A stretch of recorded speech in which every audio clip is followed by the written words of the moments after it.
নমস্কার। আমি একটা ছোট্ট আপনাদেরকে ধাঁধা ধরছি।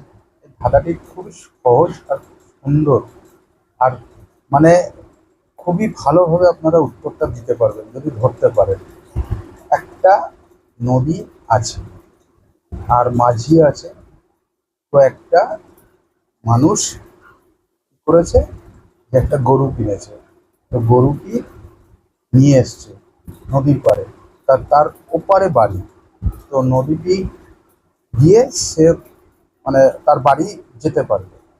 তো নৌকাটা রয়েছে, মাঝিকে বলছে আমাকে ওই নৌকা দিয়ে পার করে দেবেন। তখন বললো হ্যাঁ দেবো, পয়সা লাগবে। তখন নিশ্চয়ই দেবো। তখন এবারে বললো যে আপনার গরুটি আর আপনার ওজন কত।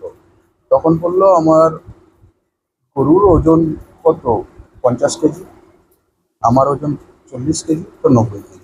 তো দুটো মিলিয়ে 90 কেজি ওজন নিয়ে যেতে পারবে। তো আমার ওজনও 40 কেজি, তো 130 কেজি টোটাল।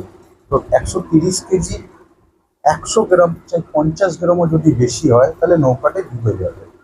তো মাঝি এই কথাটা বললো। তো বলতে তখন বললো হ্যাঁ, হ্যাঁ হয়ে যাবে। তো এবার নৌকোটির মধ্যে তুলেছে। তুলতে গিয়ে অর্ধেক নদী পার করার আগে সে নৌকার মধ্যে গরুটি ফট করে একটা বাচ্চা হয়। এবার বলুন নৌকাটা ওই পারে কি করে যাবে। তো আমার এই ধাঁধাটা ভালো লাগলে কমেন্টে উত্তর করে জানাবেন। খুবই ভালো সহজ উত্তর, যদি বলতে পারেন নিশ্চয়ই যেন আপনারা জানেন। আশা করি ভালো লাগবে সবার।